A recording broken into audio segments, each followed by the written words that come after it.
Muy buenas tardes.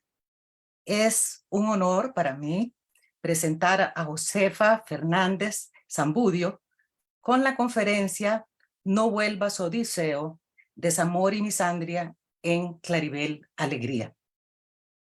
Josefa Fernández Zambudio es profesora del Departamento de Filología Clásica de la Universidad de Murcia.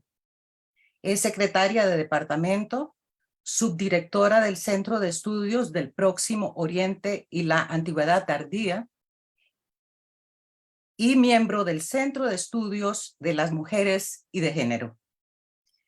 Su actividad de investigadora abarca la recepción clásica con especial atención a la resignificación de los mitos grecolatinos en la literatura hispanoamericana y en la cultura audiovisual. Es autora de los libros El sueño de la razón produce mitos, Sor Juana Inés de la Cruz y la tradición clásica, Los mitos cotidianos, Días de Sísico en Ida Vitale, el capítulo que corresponde a esta autora, y La escritura como morada, Escritores del Cono Sur, Universidad de Sevilla. Ha participado en numerosos congresos dedicados a los estudios clásicos y su recepción, estudios culturales y estudios de género, y ha publicado artículos de investigación en diversas revistas. Forma parte del Consejo de Redacción de Cartaphilus, revista de investigación y crítica estética. También es revisora de diversas revistas científicas, entre las que destacan Amaltea, revista de mitocrítica y estudios feministas. Sin más, le ofrezco la palabra a nuestra distinguida expositora. Mil gracias. Bueno, mil gracias por la acogida, no solo hoy, sino en estos 3 días. Es para mí un verdadero honor poder cerrar estas jornadas que, bueno, ya prometían por el programa, pero me han resultado aún más interesantes a lo largo de este tiempo y les felicito. Me alegro muchísimo de poder entrar en contacto con el RIMAC y con esta manera de trabajar de autores y academia, porque es cierto que a veces los académicos nos alejamos de los autores y aún más quizá los que nos dedicamos a la filología clásica, que como bien se ha ido señalando, a veces nos dedicamos a esos estudios de como en qué se han equivocado los autores, y desde luego los autores no se equivocan, sino que crean muy acertadamente. Mil gracias por la acogida, mil gracias a los ponentes y a los poetas. Me siento un poco fan estos días porque yo los había leído a muchos y poder estar así de tú a tú saca esa forma de ser fan. Está siendo muy, muy inspirador y, como se suele decir, espero que sea el principio de una buena amistad. Y bueno, mil gracias a Jordan, del que partió un poco esta relación, y ha sido también un placer poder escucharlo. Voy a compartir una pequeña presentación que, como van a ver, es un poco para dinamizar todo esto, y parte, como ven, de una ceiba. Sin duda, la otra opción para hablar de Claribel Alegría sería un cuervo, pero creo que esta relación con la naturaleza de la ceiba, por la que voy a llevar un poquito sus textos, intentando ser tan inspiradora como están siendo estas jornadas para mí, creo que nos va a ayudar. a llevar esta idea del desamor y misandria en Claribel Alegría. Como pueden imaginar, parte un poco de la idea de que es cierto que sí es una autora, como nos demostró Jordan, razonablemente trabajada. em, para mí siempre podría serlo más, pero es verdad que he ido descubriendo, estudiando autoras hispanoamericanas que no están tan trabajadas como se suele decir. Y es verdad que están presentes algunos de mis alumnos que siempre dicen, pero si está todo hecho, y para nada está todo hecho. Ni siquiera está todo hecho en Claribel Alegría.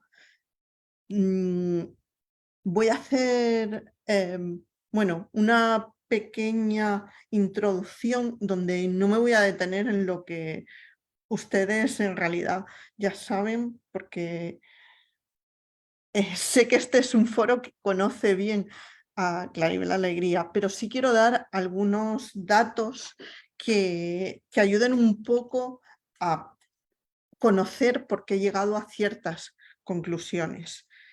Mm, Voy a empezar hablando de esa relación que ella tiene con lo que llama su patria y su matria, esa idea de que ella es nicaragüense y salvadoreña, salvanica, como dice en alguna entrevista a partir de algo que inventó su nieto.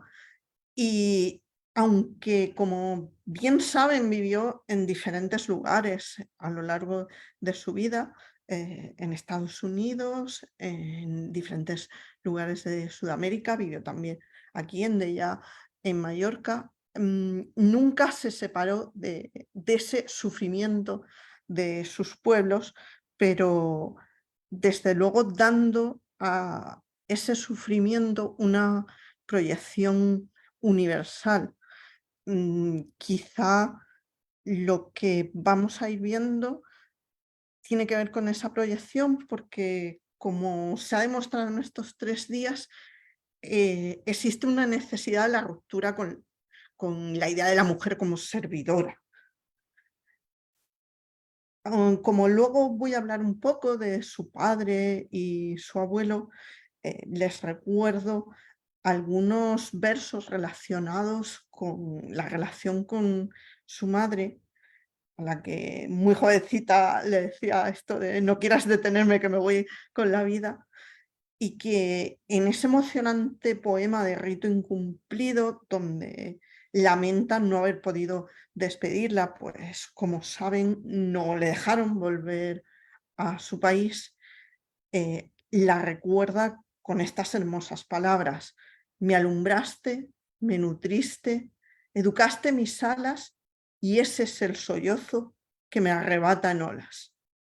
Mm, Creo que solo leyendo cualquiera de sus versos se nota el cuidado que pone en cada uno de ellos, em, y la sonoridad que se pone a la par que un contenido muy cuidado. Es un cuidado que hace que aunque un primer acercamiento a Claribel Alegría parezca fácil, eh, es de estos poemas, como también aquí se ha dicho, uno tiene que leerlos 7 u 8 veces para poder profundizar en ellos. Como bien saben, ella también, aunque se consideraba fundamentalmente poeta, junto a su marido, junto a Abad, y también ella sola trabajó otros géneros, y sí que a propósito de eso quiero recordar algunos textos relacionados con una memoria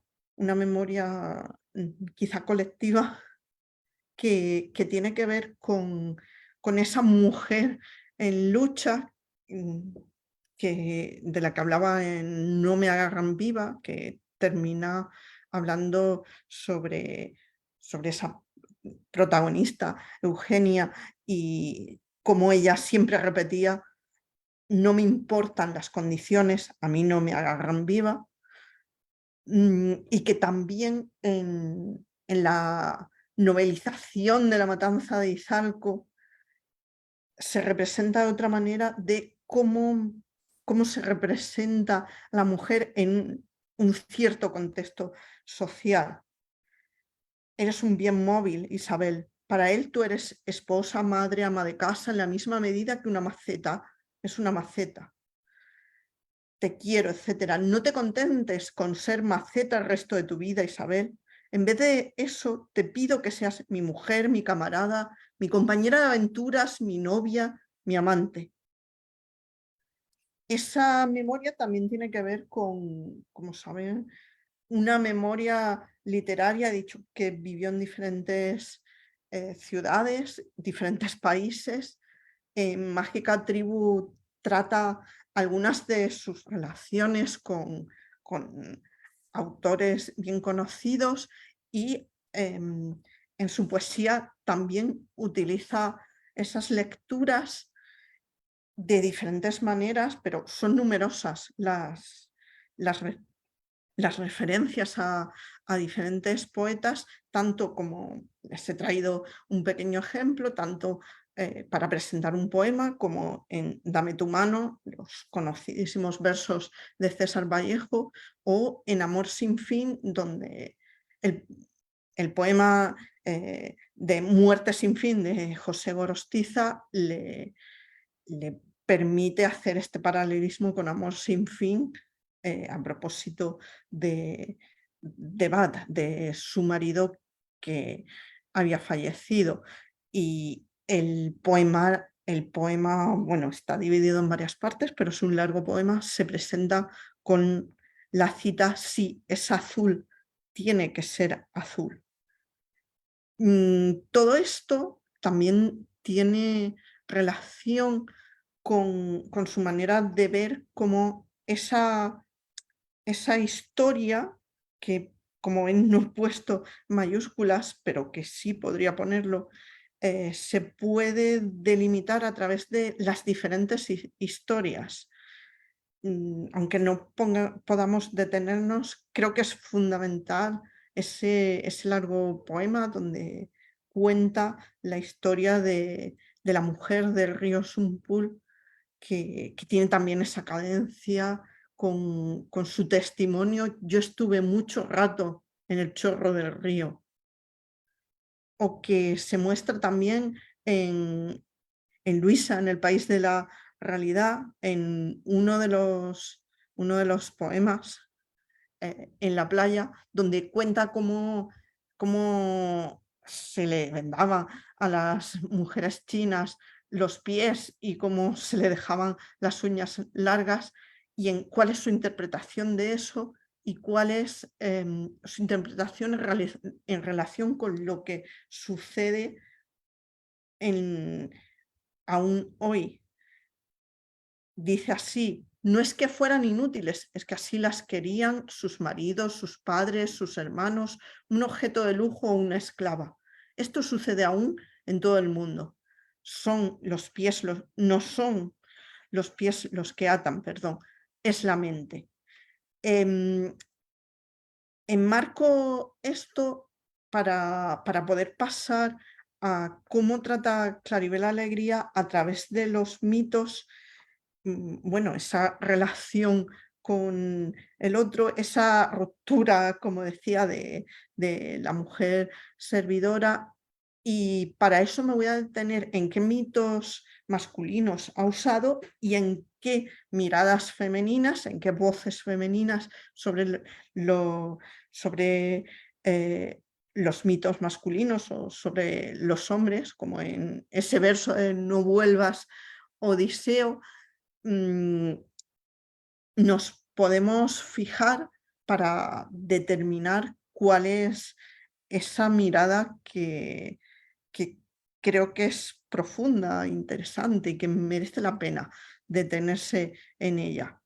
Mm, Aunque, por supuesto, siempre tratemos de que cualquier yo en en sus poemas sea un yo poético y demás, es una autora que no duda en dirigirse a, a una serie de personas que fueron importantes en su vida.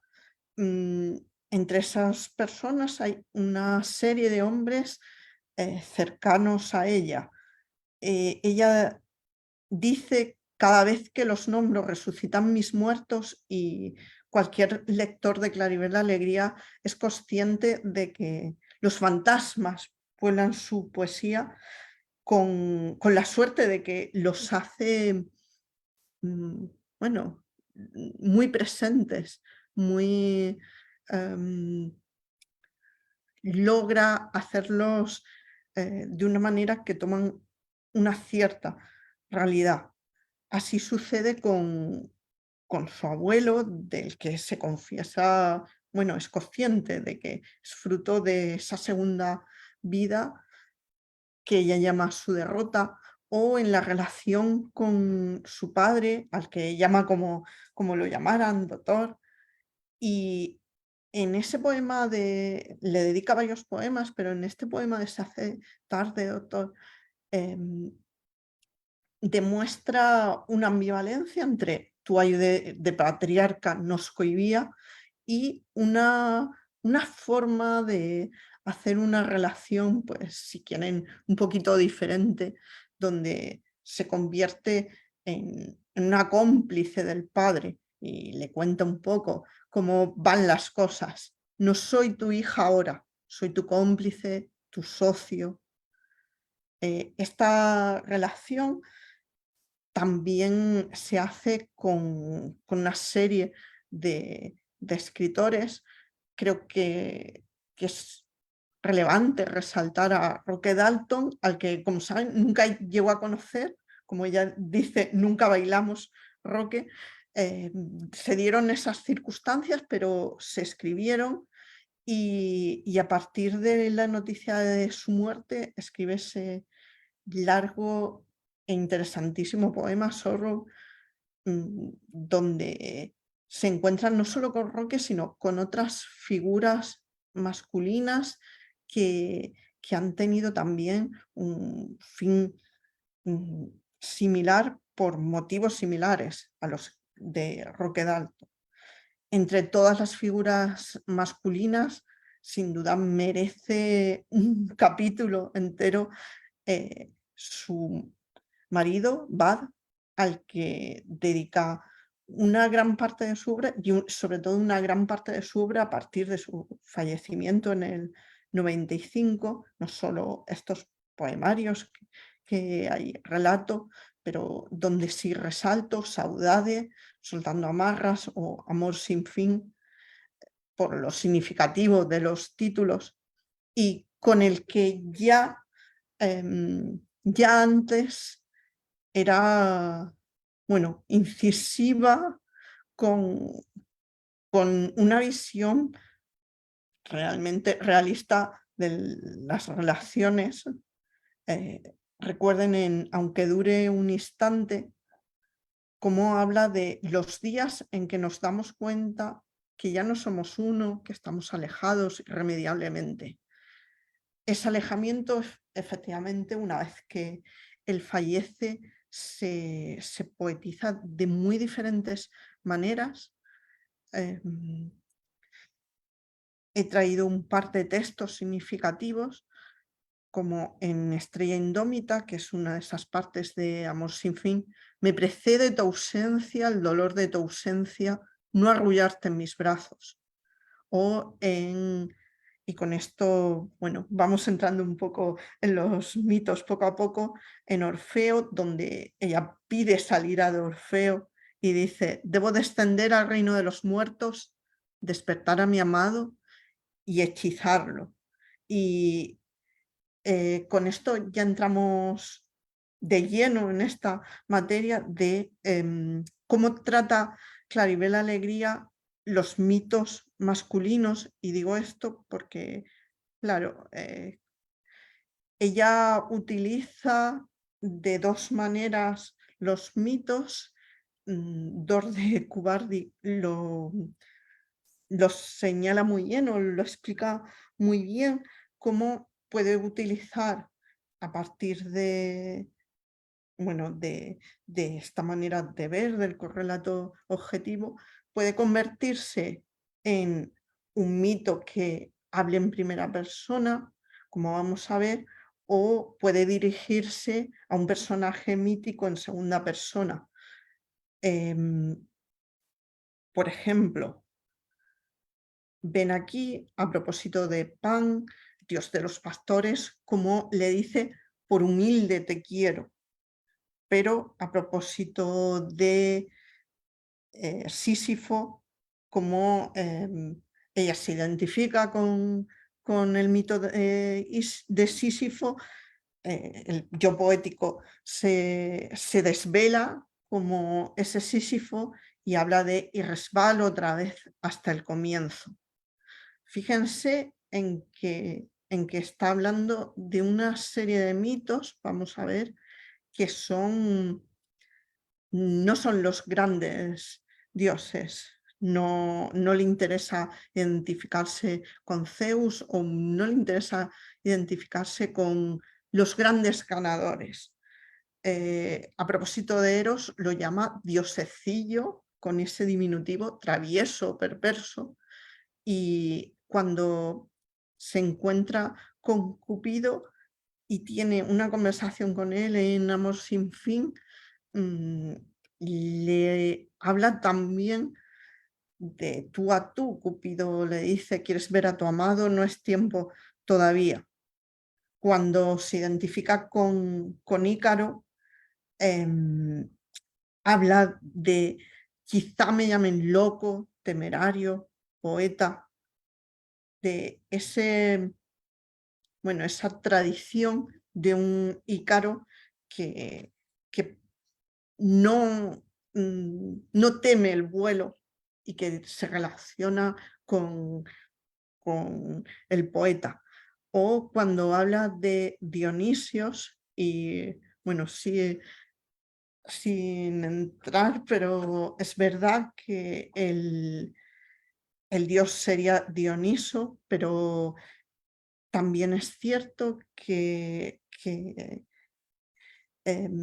Claribel Alegría puede hablar de Dionisios por diferentes motivos, pero rastreando puede ser uno de ellos su relación con Robert Graves, al que conoció en Della en Mallorca, y de hecho la hija de Claribel Alegría, la hija de Robert Graves, traducen una serie de artículos de Robert Graves con el nombre de los dos nacimientos de Dionisio.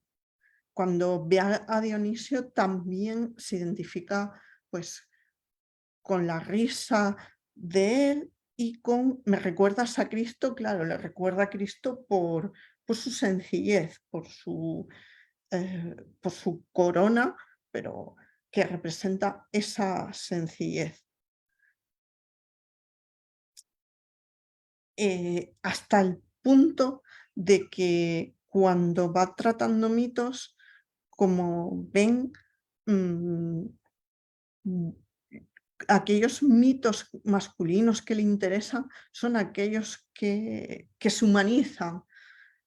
Tiresias, que confiesa no quiero ser profeta y que dialogaría con, ya he dicho que a veces el yo poético se presenta en primera persona, como aquí Tiresias, y a veces se dirige a uno de los dioses. Este Tiresias dialoga con cuando le dice a Hermes: no me hagas profecías, no las quiero.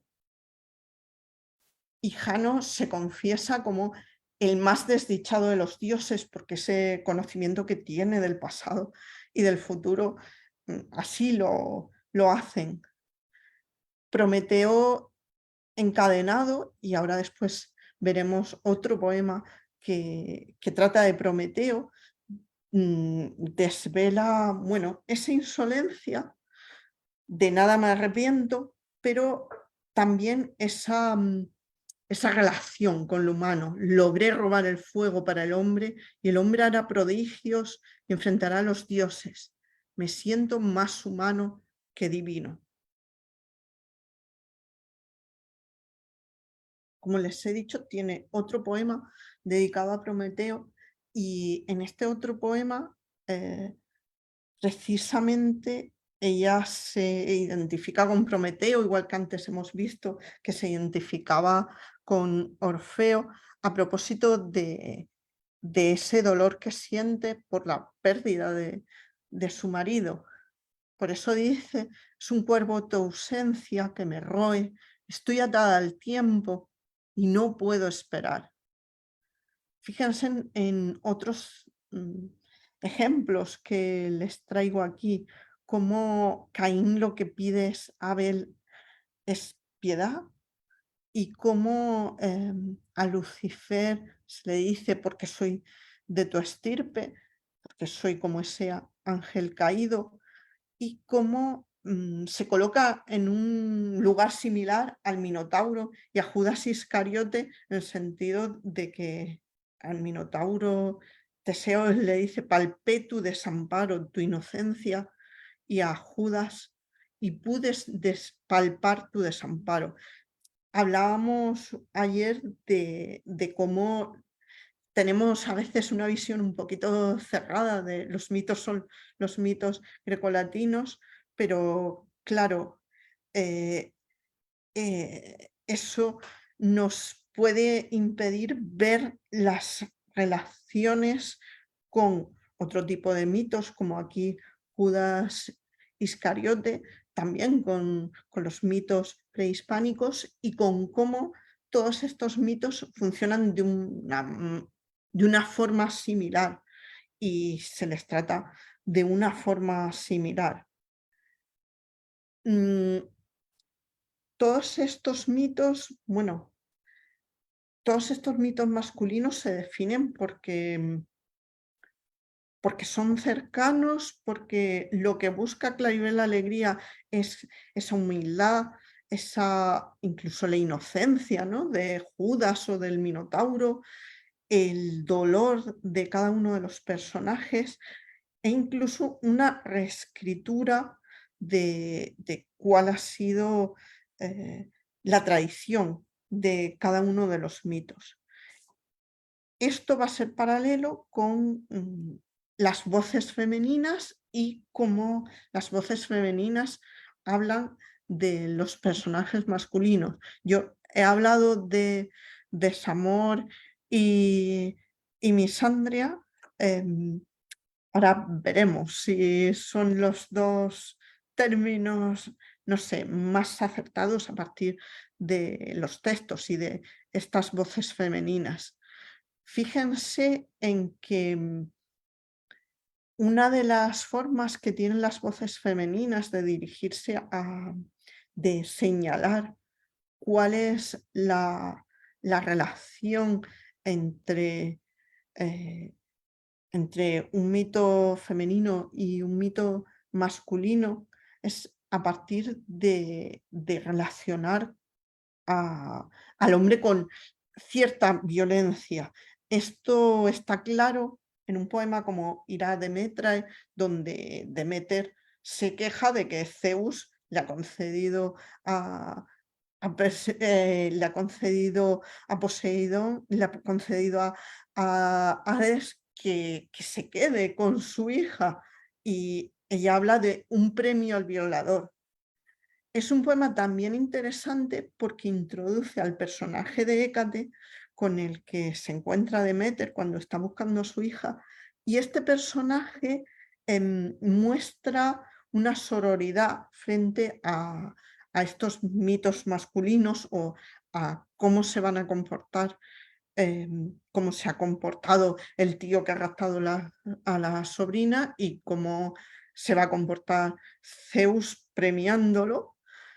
Y Hécate introduce esta sororidad diciéndole: juntas nos vengaremos de ese macho cabrío, de los machos cabríos que ensucian el planeta. De manera que esa violencia contra la mujer tiene una relevancia no porque se convierte en una manera de relacionarse también con el medio. Em, la, la- el discurso, si quieren, falocéntrico, que se rompe a través de los poemas de Claribel Alegría está muy presente en el poema dedicado a la Malinche, donde ella defiende cómo le pueden llamar traidora cuando ella fue la traicionada con unas palabras muy específicas. ¿Quién de los míos vino a mi defensa cuando el primer blanco me violó, cuando fui obligada a besar su falo de rodillas, cuando sentí mi cuerpo desgarrarse? Esta otra manera de contar la historia o de contar los diferentes mitos está también presente cuando habla Clitemnestra. Mm, Recuerden que Clitemnestra es matada por su hijo Orestes.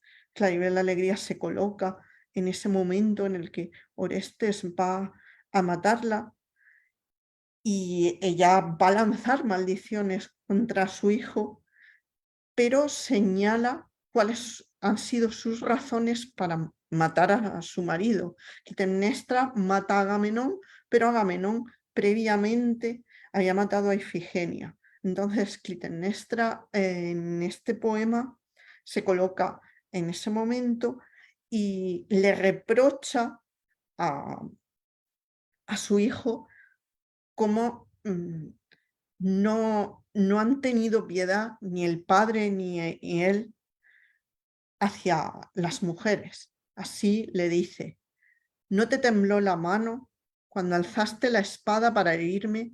¿No le tembló a tu padre cuando la alzó contra Ifigenia, llevándola al patíbulo engañada?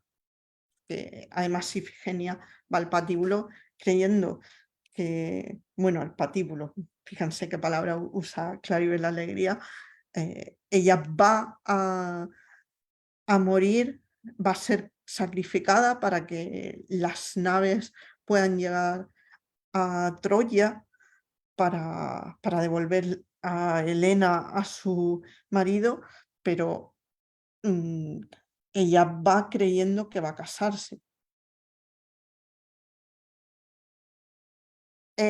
¿Cómo se expresa el desamor en este tipo de poemas? Mm, Como ven, Claribel Alegría va configurando, si quieren, un discurso a través de múltiples perspectivas. Quizá por eso usa todos los múltiples mitos. Ella bromeaba con, es que como que le gustaban todos los mitos, incluso el de Medea, que supuestamente es el terrible.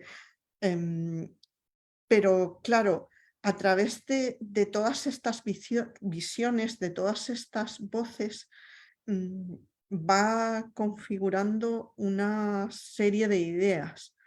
Fíjense en cómo hace a diferentes mujeres del mito deplorar, por una parte, el desamor que sufren y, por otra parte, su imposibilidad para amar porque prefiere ser, como dice en Ars Poética, condenada tantas veces a ser cuervo, jamás me cambiaría por la Venus de Milo, porque dice, es una estatua sin sentimientos, sin tener esa capacidad. De hecho, Galatea se queja a su creador de que, bueno, la ha hecho muy hermosa, la ha hecho perfecta, pero se le ha olvidado algo fundamental y le dice: no despertaste en mí la chispa del amor. Soy el espejo apenas en el que tú te miras. Circe, que Recuerden que Circe es la bruja que seduce a Ulises. Circe, digo esto porque después lo veremos a propósito de Penélope, se queja, hay un momento en el que, bueno, echa a todos los hombres que disfrutaba de su isla y, y, y se queda sola y se queja de que quizás si hubiese amado algún dardo heriría mi memoria. Por eso también Selene, que se queja a Endimión, recuerden que Selene se identifica con la luna y Endimión pide no envejecer nunca y Selene se queja de que eso hace que no sienta nada. Le dice, 50 hijas y jamás he sentido tu caricia. ¿Escuchas mi lamento? Quizá significativo sea cómo Medea asigna a Jasón esa, bueno, esa incapacidad para amarla. Todas estas voces se quejan de no amar o de no ser amadas y Medea se queja de que, bueno, ese amor que le ha arrancado le ha hecho hacer este acto terrible, ¿no? De matar a sus hijos. Y le dice, lo hice por ti, por tu amor que me diste, transformándome en diosa, y de súbito un día me arrancaste. Fíjense en que diosas, personajes del mito, incluso en la estatua de la Venus de Milo, se colocan de una manera similar. No hay ningún deseo de subir al Olimpo. De hecho, en Amor sin fin, ella habla, bueno, ya saben por referencia, pero habla de esos dioses que bajan del Olimpo. Todo esto consigue que todas estas voces femeninas tengan un interés específico en reescribir los discursos masculinos, en reescribir los mitos. Como bien decíamos, claro, no es tan interesante en la recreación de una poeta qué es lo que es igual que una fuente específica, qué es lo que es igual que las fuentes griegas, las fuentes latinas, sino qué es lo que se ha transformado y por qué. Y ¿a qué nos lleva todo eso? Y en alguien con tal cuidado como Claribel Alegría y que, como están viendo, trata en tantos poemas diferentes mitos, está claro que se va construyendo un cierto discurso. Ella nos trae a Hécate. Hécate es la bruja. Antes he hablado de que Hécate muestra esa sororidad con Demeter. Y Hécate se presenta como soy la virgen, la mujer, la prostituta. También nos trae a Erzuli, diosa de las prostitutas en el Caribe, reza el subtítulo del poema, donde habla de esa libertad para amar. Se habla de un solo amor como lo más sublime, cómo ser tan mezquino. Y les voy a leer una serie de discursos femeninos donde se revierte toda la visión antropocéntrica de diferentes maneras. Por ejemplo, Pandora asume ese discurso de somos curiosas, vanas, ambiciosas. Hefesto lo sabía, sabía que abriríamos la caja, pero fíjense en todos los personajes que como que demuestran la debilidad, cómo han podido engañar a los hombres. Así le dice Claribel a Lilith, nunca quisiste ser la mujer sometida del aburrido Adán. Y Judith y Dalila demuestran que la muerte de Holofernes y la manera de vencer a Sansón se basa en que ellos las creen débiles. Judith le dice, creíste mis mentiras, te halagaron. Y Dalila, por ser mujer, creíste que era débil, indefensa, sumisa. Fíjense en que en los dos casos usa esa idea de creíste. Fedra también sabe que Hipólito no va a ser capaz de... Teseo no va a ser capaz de soportar esa mentira que ella inventa de que Hipólito ha intentado sobrepasarse con ella, porque Teseo es orgulloso, no podrá soportar el deshonor. Todos estos discursos configuran una cierta visión bueno, tiene que ver eh, con una serie de ideas y voy a terminar con unas conclusiones un poquito largas y elaboradas para darle sentido a todos los textos que he ido dándoles y también a estos últimos textos. Fíjense en que cuando Claribel obtuvo el premio Reina Sofía en un hermosísimo, personal y comprometido discurso, hablaba de nací y crecí en una sociedad agresivamente machista.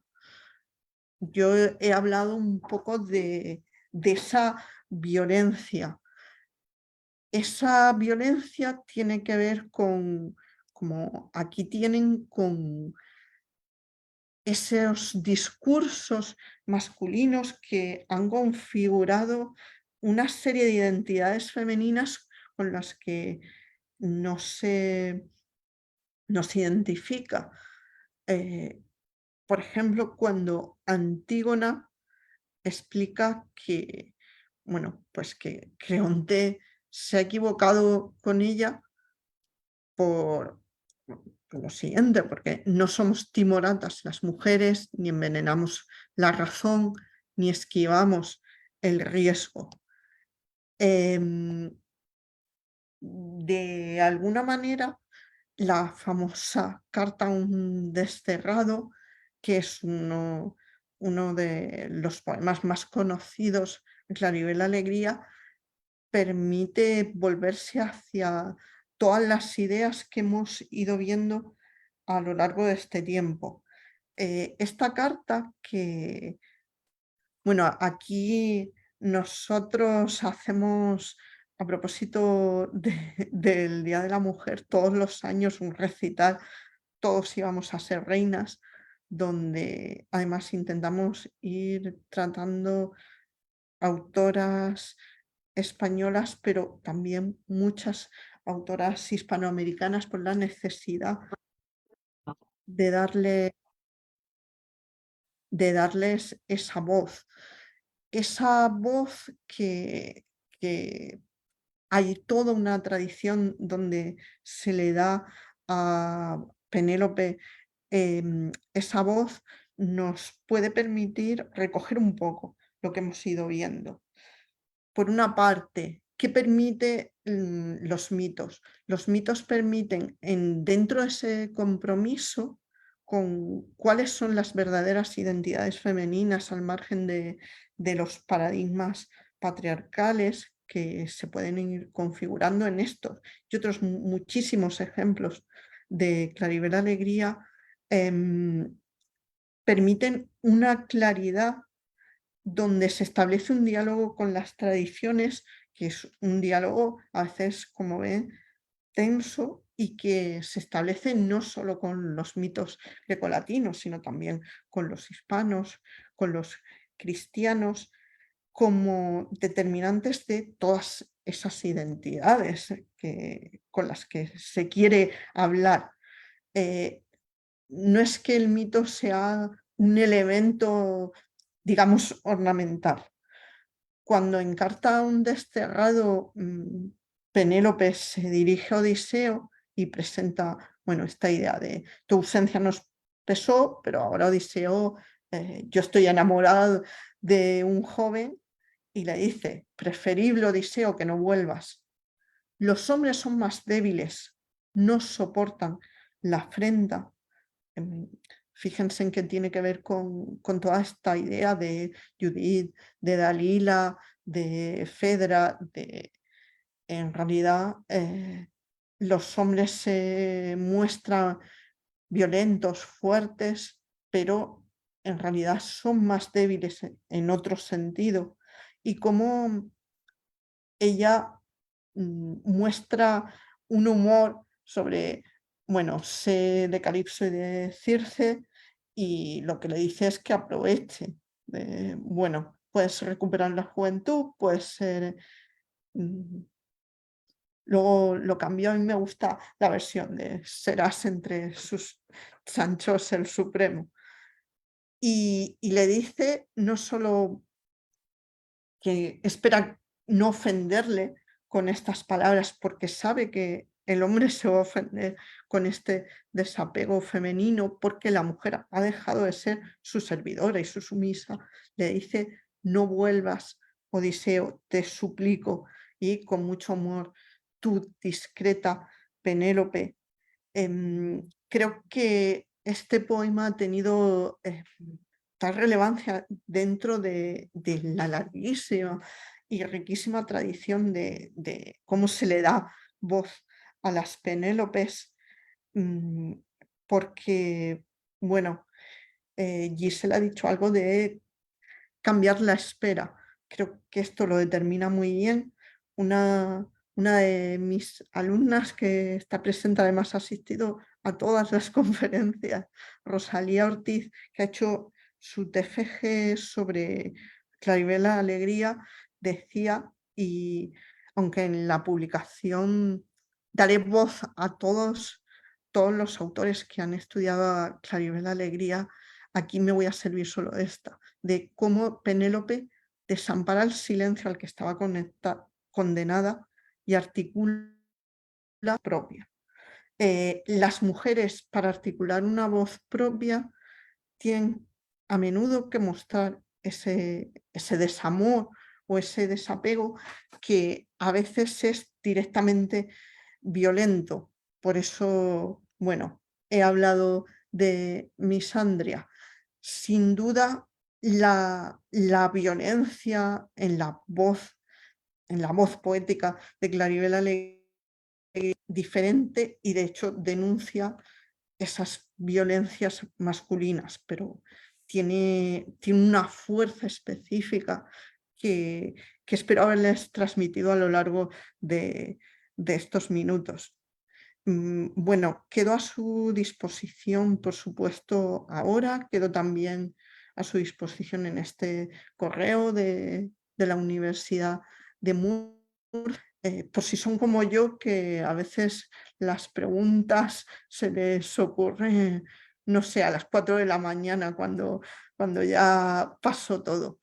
Y bueno, reitero mis gracias por haber tenido este foro tan bueno para poder presentar estas conclusiones, como ven, in progress, como el recording sobre Claribel Alegría. Muchísimas gracias.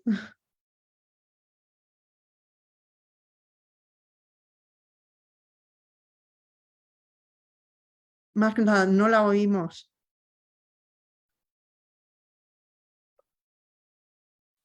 Muchísimas gracias, Voy a dejar de compartir, así. Josefa Fernández Zambudio, por su exposición esta tarde, que cierra nuestras jornadas. Vamos a dar 15 minutos para preguntas y para calentar un poco los motores. Yo quisiera empezar con algunas observaciones, más bien a modo de pregunta, dudas mías con respecto a, en general, el problema de la relación hombres-mujeres en el feminismo. Es una duda general. Claro. Yo quisiera En primer lugar, decir que tengo muy presente esta tarde a Claribel Alegría, que fue maestra, amiga, una gran poeta y una persona generosa en sus relaciones y conexiones con las nuevas generaciones de poetas. Tuve el gusto de estar en su casa en varias oportunidades, ella siempre dispuesta a abrir sus puertas y su corazón. Las preguntas que tengo tienen que ver con si la misandria en Claribel, en los poemas de Claribel, podría llegar en algún momento a filandria, que sería ya el extremo. Y otra pregunta, esa me la he hecho yo particularmente, es si no habrá algo en el periodo histórico que hemos vivido que explica la misandria, un periodo histórico en que la mujer reclama. Y me pregunto también si habrá un momento en que ese periodo histórico acaba y pasamos del reclamo, del señalamiento, de los abusos, de la falocracia, a un periodo que yo avisoro como periodo de la compasión. Entonces, esa es una pregunta también que yo me he hecho, pero que le hago a nuestra expositora. Y lo otro es si la misandria llega a Filandria en algún grupo específico de escritoras llamadas o autoidentificadas como feministas. Esas serían las preguntas para animar entonces la conversación. Gracias.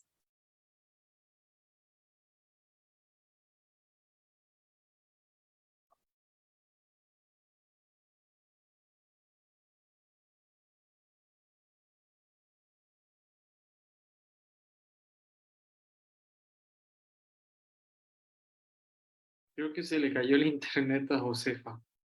Ay, Sí, esperemos un momento.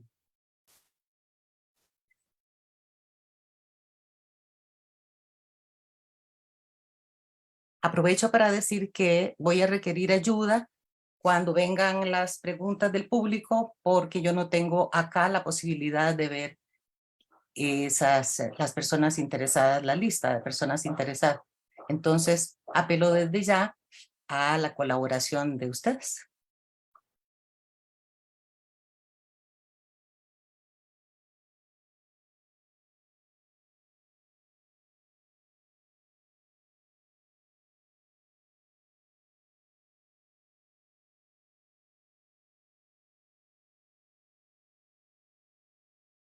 Estoy escribiendo, pero no. Ah, ya va a entrar. Ya ahora sí. Porque se le cayó definitivamente.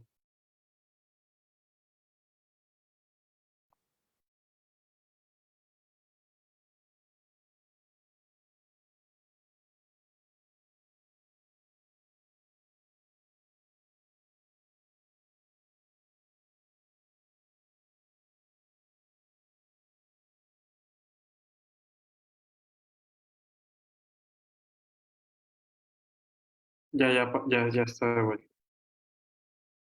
Falta el audio. No se oye.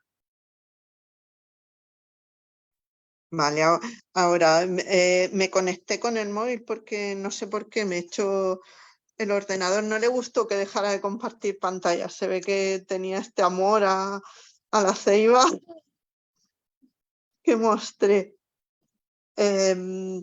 Bueno, me quedé un poco con esa relación tan bonita con Claribel Alegría. Además, bueno, yo soy de las que se ponen a los poetas hablando en las madrugadas en las que uno duerme mal, y creo que es una de las poetas que a uno le tranquiliza oír, le transmite esa esperanza. Es verdad que no leí uno de los, quizá por eso me he hecho el ordenador, porque no leí esos versos de Ojo de Cuervo de La Esperanza, pues de que hay rayitos, ¿no?, de esperanza, quizá con esto que decía, habrá un momento en el que todo esto cambie y podamos ver de otra manera estas relaciones. Habrá un momento en el que no veamos, bueno, esta violencia o esta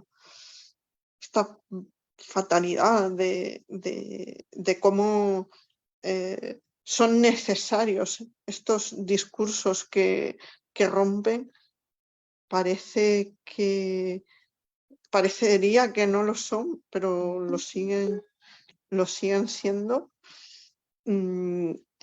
Y es verdad que aunque, claro, Claribel Alegría, pues fue bien reconocida por estos autores masculinos, no sé, tenía Carlos Fuentes, Julio Cortázar, José Vasconcelos, que le puso este nombre poético, fue bien reconocida pues por su marido, que tanto le ayudó en su trabajo y la tradujo y demás. Pero claro, es muy consciente de la necesidad de demostrar esta relación tensa entre hombres y mujeres, que quizá no es entre hombres y mujeres, sino, como bien dice, entre estas circunstancias que impiden que el discurso sea otro. Es verdad que en estos días hemos oído, por ejemplo, pues cómo las autoras han poetizado un divorcio. Yo estaba recordando, oyendo todo esto, cuando Claribel Alegría dice: yo conseguí irme a los Estados Unidos porque le dije a mi padre: si no me dejas, pues mira, me caso con cualquiera y voy a ser una divorciada. Claro, esa imposibilidad de, de ser sin el hombre, sin esa parte masculina, todavía lleva a rebelarse, a identificarse con ese odio. Misandria es quizá muy, muy exagerado, pero sí esa queja o esa voz que se tiene que elevar porque sí sigue siendo necesaria. Quizás sí haya un momento en el que deje de serlo, pero lo veo lejano, y lo veo lejano incluso. El primer día hablaba Jordan de la necesidad de la visión española sobre el mundo centroamericano. Incluso desde la visión española, es decir, que cuando yo empecé a tratar la literatura escrita por mujeres, uno de los motivos fue que los discursos, lo que sucedía en ella, los problemas que resuelve la literatura, si queremos, eran semejantes a los que yo veía, vivía, etcétera. Eran parecidos, cuando menos. Bueno, no sé si entre los presentes alguien tiene una visión más positiva o que piense es más cercano ese fin de esta necesidad.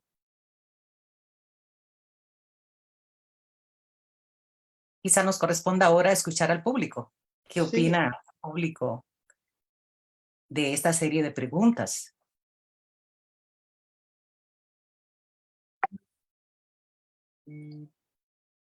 Intento mientras abrir el ordenador, pero decidió que no le gustó. Necesitamos el apoyo de Tania y de Jordan para ver si hay preguntas en el público. No hay preguntas en el público. pero tal vez puedo comentar algo. Sí, por favor, claro. Sí, a mí me parece muy interesante esto que mencionaba Josefa, porque creo que Claribel Alegría, o sea, esto que le dijo a su padre, ¿no? Que si no me dejas ir a Estados Unidos, pues me voy a casar con cualquiera y, ¿verdad? Y voy a ser una mujer divorciada, ¿no? O por ejemplo también cuando está en Estados Unidos y ella está con Bob, tiene los hijos pequeños, está desesperada y le dice, ¿no? También a él. Es decir, si seguimos aquí, yo me voy. O sea, fue una mujer que utilizó lo que se podía en ese momento, ¿no? O sea, sus estrategias, o lo que Josefina Ludmer llamó las tretas del débil, ¿no? Cómo ella fue gestionando su subjetividad en una sociedad pues altamente machista, y como bien decía usted en su discurso de Reina Sofía, cuando recibe el premio Reina Sofía, es precisamente eso lo que ella destaca. Debe haber sido tremendamente difícil ser una mujer escritora que sabe que para validarse necesita bueno, sí, un respaldo masculino, ¿no? Ese mecenazgo masculino que ahora no recuerdo la autora que lo ha llamado así, ¿no? Un mecenazgo masculino. Y por eso incluso ella es tan hábil, o sea, lo que quiero decir con todo esto es que ella supo gestionarse como mujer, pero también gestionarse como autora en un campo cultural como este. Porque ella sabía que su primer libro que tuvo esa acogida fue también porque iba el prólogo de Vasconcelos y también pues como la bendición, por decirlo, de Juan Ramón Jiménez, ¿no? Cuando la conocí yo, que también tuve el placer de conocerla en su casa, yo le pregunté sobre esto y ella me dijo, es que mi primer libro tenía que ir con esos dos nombres detrás, porque si no, ¿quién le iba a parar? ¿Quién le iba a hacer caso a un poemario de una centroamericana que nadie conocía? No. No, entonces yo creo que algo muy importante destacar de Claribel son precisamente esas estrategias autoriales eh, para manejarse en el campo y llegar a tener ese prestigio que llegó a tener, ¿verdad? Porque eso es ser hábil también, ¿no? No es por casualidad. Entonces, yo sostengo que esa leyenda que se ha construido alrededor de Claribel, que es una poeta con buena estrella, con suerte, es realmente un relato patriarcal que no quiere ver el talento, que ella gestionó no solamente por medio de su escritura, sino que también como una subjetividad, un sujeto literario moviéndose en este campo, ¿no? No es solo por suerte, es por todas estas circunstancias. Entonces creo que es una mujer, es una mujer muy inteligente y que me parece también como muy emblemático en algún momento, pues, comparar cómo ella es categorizada con este relato patriarcal de la buena estrella versus contemporáneas de ella, un poco mayor que ellas, y que esto tal vez Magda nos puede decir algo, como lo es Eunice Odio o Yolanda Ariamuno, que están más bien con el estereotipo de la escritora maldita, ¿verdad? Son dos prototipos. Entonces, ¿cómo ella pudo manejarse en ese campo cultural tan, bueno, sí, patriarcal, ¿no? Entonces, creo que es bien importante también destacar esto, y creo que ella fue sumamente consciente de esto, y por eso no me extraña estos poemas tan increíbles que usted nos compartió, de cómo ella hace una crítica en todo momento de cómo las mujeres han tenido que usar esas tretas del débil para poder estar aquí en este mundo y poder tener su agencia como mujeres y como escritoras. Bueno, totalmente de acuerdo. Además, me parece muy acertada esa idea de esas tretas del débil, de esa inteligencia femenina. Si Ulises es capaz de entrar en Troya con su caballo, pues Penélope no es menos inteligente tejiendo y destejiendo. Y esa idea de que Claribel Alegría tuvo que usarlas y no es que, bueno, qué buena suerte tuvo. Es cierto que quizá otro de los temas interesantes sería no solo los mitos que tratan, sino estos mitos que se forman en torno a las mujeres escritoras, porque las mujeres escritoras están en unos paradigmas específicos, ¿no? Como Eunice de Odio es tal, Claribel Alegría, bueno, consiguió esto, pero por suerte ni siquiera es por lo merecían, o Eunice Odio con una poesía muy potente, pero es porque es una maldita y entonces atrae desde esa maldición. Y es cierto que quizá en eso también haya mucho por trabajar, ¿no? Hablando de la necesidad de todos estos grupos de trabajo y todas estas redes que debemos formar y todo este trabajo que debemos hacer y que está por hacer en muchos casos y que a veces, pues eso, en torno a ciertas escritoras como Claribel Alegría hay mucho hecho, pero desde una perspectiva que todavía puede ser revisada, sin duda. Totalmente de acuerdo. Yo quisiera añadir tal vez que yo no dejaría de lado el factor de la buena suerte. O la buena estrella. Yo lo tendría muy en cuenta. Ella tuvo la protección de autores mayores.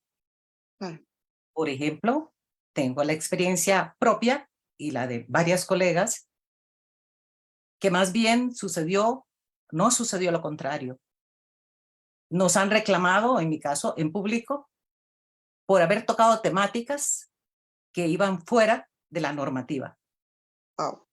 Bueno, reclamo airado. Entonces, no hubo en Costa Rica, por lo menos para la promoción a la que yo pertenezco, la suerte de este tipo de protección de autores consagrados, que tiene su importancia, porque de algún modo es abrir la puerta de los beneficios patriarcales. Eso yo no lo dejaría, como les digo, y también porque ella tuvo la suerte de hacer un buen enlace matrimonial, bueno en los términos no tradicionales, no porque fuera un buen partido o porque tuviera una situación política muy valiosa que la fuera a promover, porque hay otras autoras que tienen también ese beneficio. No, en este caso se trataba de un matrimonio muy bien avenido, paritario, y además se ganó ella una especie de manager, alguien que le gestionaba su escritura. Entonces, realmente se sacó la lotería. Pero yo diría que eso es No le por pasó, suerte. perdón, pero tal vez no le pasó así porque no eligieron, rehusaron o tuvieron una difícil experiencia, tanto Yolanda como Eunice. No se vieron favorecidas, sino todo lo contrario. La institución del matrimonio casi la sepulta y les produjo un aislamiento y un dolor personal que engulló el tiempo de la escritura. Lamentablemente, ellas tuvieron que vivir eso, así les tocó, y reaccionaron y lograron rescatar tiempo para producirse a ellas mismas como autoras y para, sobre todo, tener tiempo para la escritura, para escribir, que fue lo que quedó. No pudieron hacer este trabajo de promoción de su autoría como si pudo Claribel. Yo solamente diría una cosita. ¿Qué es tener buena estrella? ¿Es solamente una cuestión de suerte o es saber tejer tus redes literarias? ¿verdad? También yo creo que allí yo lo que digo es que ella tuvo ingenio para crear esas redes literarias, que no es algo que simplemente es de suerte. Claro, depende de dónde naces, qué clase social eres, entonces esas cosas no son suerte, simplemente son circunstancias que cada persona le tocó nacer en cierta familia, en cierta clase social, y eso también permite crear formas de redes distintas, perdón, ya me trabé, crear diferentes formas de hacer redes. Entonces, no es que tal vez no diría la palabra suerte, sino que diría tal vez fortuna, utilizando un término más de dónde te tocó nacer, ¿no? O algo así por el estilo, pero no sé, esto de buena estrella a mí me termina, quizás me incomoda porque es un relato que se ha dicho, siempre se decía, ay, es que Claribel tiene suerte. Y nunca se hablaba de su propio talento como mujer, construyendo su lugar de enunciación. A eso entonces entiendo lo que tú quieres decir porque es muy, yo también lo he vivido, lo que tú me cuentas, la diferencia de cuando una persona tiene esa protección patriarcal y cuando no la tienes, y las luchas que tenemos que vivir quienes no las tenemos o porque hemos sido incómodas en algún momento. Entonces es muy duro, ¿no? Pero también ese es un arte poder tejer esas redes dentro de ese mecenazgo masculino. Entonces, estoy de acuerdo contigo, pero quería matizar un poco desde donde decía yo el cuestionamiento de por qué me incomoda el relato patriarcal de solo quedarse con la suerte o la buena estrella. Pero bueno, ya no hablo más. ¿Hay preguntas del público? Si no, yo le pasaría, después de agradecerle a todos los presentes, la palabra a Jordan Arroyo para que clausure esta jornada. Yo no veo nada de preguntas en Facebook, no creo que haya. Así que bueno, podemos entonces proceder a la clausura. ¿Lo hacemos aquí directo, Tania, o dejo de grabar e inicio uno solo para clausura? Directo. Yo Ok, creo que ya de una vez podemos cerrar y aquí nos despedimos, sí. ok, bueno, de mi parte, en nombre de RealMac también, bueno, que todos vamos a hablar. Primero, el agradecimiento a Josefa Fernández Ambudio por acompañarnos durante todas las jornadas, por dar este cierre magnífico, abrir ese espacio de diálogo, de debates, ¿verdad? De pensar y repensar en torno al cómo se ven estos procesos de escritura, cómo se ve lo que hay en el papel, en su escritura como tal, en la calidad de su obra, pero también en lo que hay detrás, en toda esa maquinaria, en todo ese perifrón, ¿verdad? Toda esa astucia detrás incluso pensando a Claribel como una Penélope astuta, ¿verdad? En el sentido de que supo tejer, supo tejer artimañas, en el máximo sentido, ¿verdad? Supo mover sus libros, con quién contactarse. Algo muy importante que también veo yo, que de cierta manera eso, bueno, la escritura en ese sentido es algo elitista y yo así lo veo. ¿A quién cito? ¿Qué epígrafes de quién pongo? También hay que ser astuto en ese sentido y ella creo que lo hizo muy bien, ¿verdad? ¿A quién le doy que prologue mis libros? ¿A quién le doy que me lea? ¿A quién me acerco? A Robert Graves, por ejemplo. O sea, no estoy tratando mitos porque me nació por obra de arte de las musas, es que yo trato mitos porque soy amiga de Robert Graves. Eso es ya como, ¿cómo que usted es amiga de Robert Graves? Ah, pues vamos a leerla. O sea, es saber posicionarse, ¿verdad? Pero yo sí que la veo, ¿verdad? Desde ese sentido, una mujer sumamente astuta, y astuta y humana, porque como casi que se descarna cuando muere su marido, ¿verdad? Y sigue en ese oficio de la escritura, expulsando, manifestando, diciendo, ¿verdad? Muy claramente, sí, soy mujer, pero la calidad de mi obra habla por sí sola. Porque algo que decía Josefa al principio, que yo lo destaco, eh, quizás cuando hacemos una investigación o hacemos un artículo, por temas teóricos, metodológicos, no nos enfocamos tanto en una cuestión que vería más, por ejemplo, en un taller o de un poeta, un escritor, por ejemplo, ese texto está limpio, ese texto está depurado, está cuidado. Yo creo que lo decía Josefa, Claribel fue muy cuidadosa en ese sentido. Ella supo cómo limpiar los textos, cómo quitar esos elementos de más que de repente contaminaban su obra. De hecho, hay un artículo, ahorita no recuerdo quién fue el que lo hizo, pero a mí me gustó muchísimo, que habla de cómo hay, lo que hace es una recolección de obras publicadas de Claribel en revista, cómo lo publicó luego en libro y deja ver esa depuración que ella hizo de publicación en revista libro, cómo ella fue limpiando, cómo le quitó adjetivos que ahí estaban de más, cómo cambió un poema, por ejemplo, cómo pasó de un yo más íntimo, más personal, a un monólogo dramático, por ejemplo. O sea, de verdad que todo eso no nos permiten decir, por ejemplo, no, es que Jordan, Tania, Magda, Josefa están hablando ahí por hablar. No, yo creo que en verdad la propia obra de ella, lo que ella dejó, dejan ver una mujer, pues, que almorzaba, que desayunaba, almorzaba y cenaba literatura.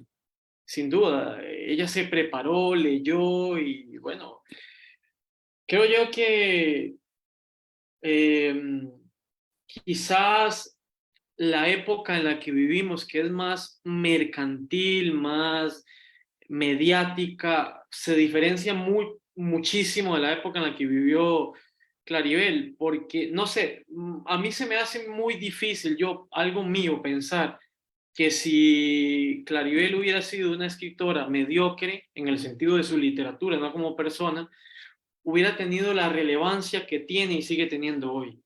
Hoy, lamentablemente, y algo que ya lo mencionaba Javier Espino Martín, debido a la sociedad en la que vivimos y donde tiene mucho impacto la cultura norteamericana, quizá una persona medianamente floja, con una escritura mediocre, pero con buenos contactos, florezca. Pero en la época de Claribel, no, eso era muy difícil. O sea, hay que verla en la época en la que ella se desarrolla y lo que hoy somos. Claro, hoy una persona con buenos contactos lo logra, pero en su época no. Las épocas han cambiado y por eso justamente Javier Espino nos presentó una conferencia de los polisistemas, como lo que hace 30 años era canónico, pues pasó a la periferia, porque hay una mercantilización del arte, de la literatura, hay una canonización de la mediocridad. Y creo que Claribel no entra en esa canonización de la mediocridad. Al contrario, ella es lo que es por la calidad de su obra. A mí no me queda duda, porque yo concuerdo con Josefa en ese sentido de que son de esos autores que usted los lee, los abandona, pero en algún momento, por ejemplo, a mí cuando se me murió mi tía, digo yo, bueno, voy a Claribel, poemas de muerte, necesito leer a Claribel. Son poemas de momentos de nuestra vida duros, trágicos, fuertes, que usted los retoma, los siente, se encarnan casi que en su ser, ¿verdad? Y también da muestra, Claribel, como muchísimas mujeres, de que las mujeres no solo hablan de mujeres, sino que hablan de inmensidad de temas. En Claribel encontramos pensamiento filosófico, pensamiento ecológico, encontramos ese conocimiento bárbaro de la mitología, encontramos lo que ya plantea Josefa en uno de sus artículos, cómo trasladar el tema cognoscitivo a la poesía, cómo hacer arte de lo vivencial, ¿verdad? Que eso no cualquier persona lo hace, solo alguien que de verdad haya trabajado para ser poeta, porque es ese sentido de no necesariamente se nace poeta, se trabaja para llegar a ser poeta. Y Claribel da muestra de ese trabajo en el sentido de Horacio, ¿verdad? De pulir, de hacer la orfebrería hasta dar pie a su obra. Y me gustó en verdad muchísimo la manera en que presentó Josefa esa dinámica discursiva, porque al final parte de estas jornadas han intentado hacer ver eso, la importancia de sistematizar corpus, de no leer, porque yo estoy en contra y cada vez digo, sí, Jordan, hay cosas que usted hace 3 años se contradice, pero una de las cosas que hasta el momento yo no me he caído en eso, en decir que hace 2 años dije una cosa y hoy otra, es no leer poemas individuales, porque me encontré un poema de Penélope y leí a esa autora solo ese poema y no conocí más. Es que eso no funciona. Hay que conocer la voz de cada autor, de cada autora. ¿Para qué? Para saber si detrás de de todo ese historial literario, estético, ideológico y demás, hay un proyecto discursivo. Y creo que justamente lo que ha hablado Josefa, que Claribel, detrás de todo esto, construyó un proyecto discursivo. Y a mí personalmente, no sé, los compañeros, las compañeras que se han dejado de esas jornadas, pero me quedo con eso, con la necesidad de estudiar a partir de ver discursos, ver sistematización y ver si hay o no un proyecto discursivo. Porque yo, por ejemplo, a mí de qué me sirve, qué sé yo, encontrarme un poema voy a decir un caso, de Medea, de Tania, si Tania solo escribió ese poema y se desarraigó de eso. No, para un artículo me sirve, pero creo que más bien sería una falta de respeto hacia Tania como persona, de que yo solo me concentre en eso y no analice por qué ella escribió eso, qué hay detrás de eso, qué es lo que ella está intentando hacer. Y bueno, de mi parte sería eso, dar las gracias. Me dejo muchísimos aprendizajes. Yo creo que de los aprendices que somos todos, soy el más aprendiz de ustedes. Yo a Magda la veo como mi maestra, a Tania la veo, que nunca se lo he dicho, la veo como mi maestra. Josefa, ni qué decir, no se lo he dicho, pero lo digo públicamente. Soy el aprendiz de los aprendices. Y de verdad me voy muy contento de estas jornadas. Eh, bueno, son las 11 de la noche aquí en España, pero yo apenas termine el Zoom me iré a leer más porque, o sea, me deja ese sentido de leer, de leer más, de conocer la literatura de más mujeres, de indagar más. Y me voy de verdad muy satisfecho porque también el hecho de que RILMAC haya abierto el espacio a estas jornadas, para mí es muy significativo, porque al final estas jornadas vienen de un rechazo de una institución universitaria.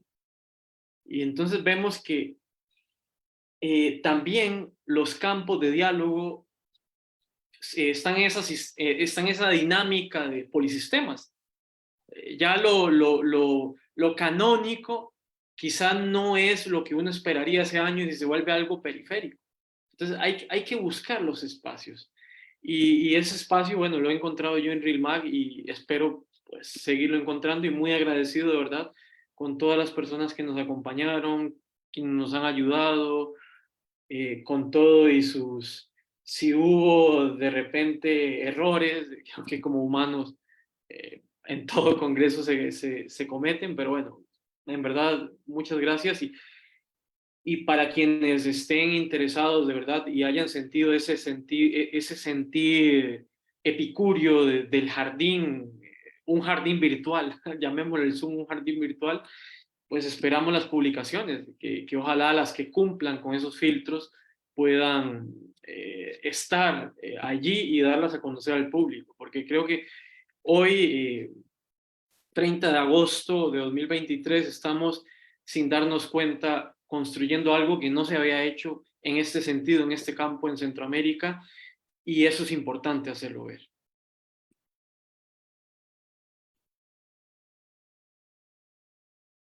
Tania. Bueno, yo también quiero dar las gracias a todas las personas que nos han acompañado. Aquí las alumnas de Josefa que sé que han estado aquí y también las personas que nos acompañaron en Facebook, que aquí lo tengo yo paralelamente tratando de cumplir con los dos lugares. Eso, muchísimas gracias. Gracias a Magda por ser el cerebro detrás de RILMAC. Esta red pues nace precisamente de una propuesta de Magda, que es también mi maestra y también la persona que me ha enseñado tantas cosas. Antes que nos conociéramos yo ya la había leído y había usado sus ensayos en clase, así que también ahora, Josefa, voy a usar tus ensayos también en mi clase. Estoy muy contenta de haber conocido tu trabajo, también el de todos los demás colegas que han estado participando en la jornada, Javier, Carmen, ¿cómo se llama? La profesora Elina de Cuba, las compañeras de la ponencia también, y Jordan, por supuesto. Usted nos ha enseñado muchísimo. Usted estaba hablando antes de lo que según usted le hemos enseñado a usted, nosotras a usted, pero usted a nosotros nos está enseñando muchísimo también. Estamos muy, muy contentas. Yo estoy muy ilusionada con este grupo de investigación que usted está intentando crear y cuenta con nosotras para ello. En lo que podamos apoyarlo, aquí vamos a estar. Y pues simplemente recordar que tendremos esta publicación en marcha, posiblemente saldrá el 2024, ya saben ustedes cómo es esto, que toma tiempo, 2024, incluso tal vez principio de 2025, porque tiene que pasar por todo un proceso de revisión a ciegas, luego editar, revisar, etcétera. Y simplemente para retomar un poco lo que decía Jordan sobre Claribel y la obra, yo creo que es muy acertado, porque además una cosa que me parece importantísimo decir de Claribel Alegría fue esa larga vida que tuvo. Por lo tanto, estos poemas también que hablan sobre un tema que poco se estudia en la literatura, que es las poéticas de la madurez, cómo se vive ese periodo de una mujer, ¿no? Envejecer, ¿no?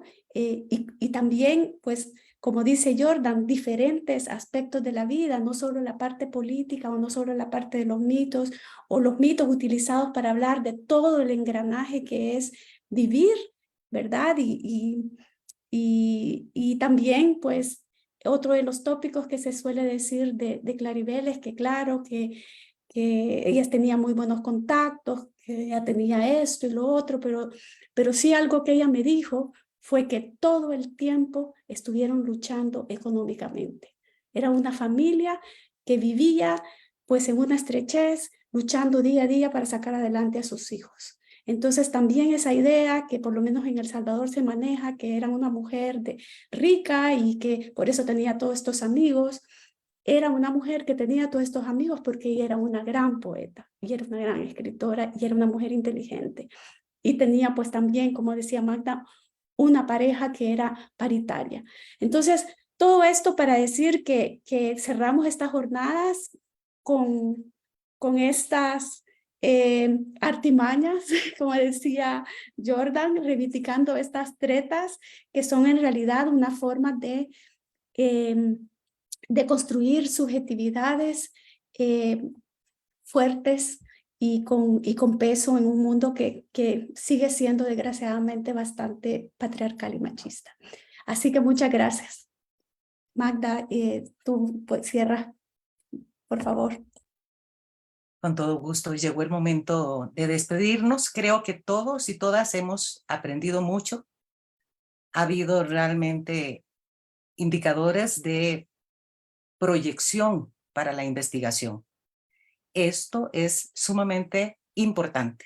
Cuando una investigación no abre cauces para seguir investigando, entonces tal vez logró sus metas, pero no abrió camino para otros. Cumplió sus metas, pero no abrió caminos. Y aquí se han abierto muchos. Así que estamos todos en RILMAC y todas muy agradecidos. Creo y hago el llamado también a darle continuidad a este tipo de jornadas para que efectivamente el pensamiento siga produciéndose, el conocimiento se acumule, que esto es una faltante muy seria en la tradición académica cerrada de las universidades y de los claustros. Se produce un conocimiento que se queda en las bibliotecas, se queda en la discusión interna, no sale, no provoca, no alumbra, salvo excepciones que las hay también. Entonces, este trabajo paraacadémico que está anclado en la sociedad civil y que atrae la reflexión de la gente del común, de todos nosotros, todos pensantes y todos con maravillosas propuestas sobre la cultura. Son lugares muy importantes. Entonces, que se multipliquen estos lugares y que tengamos nosotros la energía para dar continuidad a este tipo de reflexiones. Muchísimas gracias al público que nos siguió y nos acompañó en estas jornadas, y será en una próxima oportunidad para volver a abrir y proponer cuestiones, interrogantes y nuevas posibilidades de estudio. Muchísimas gracias.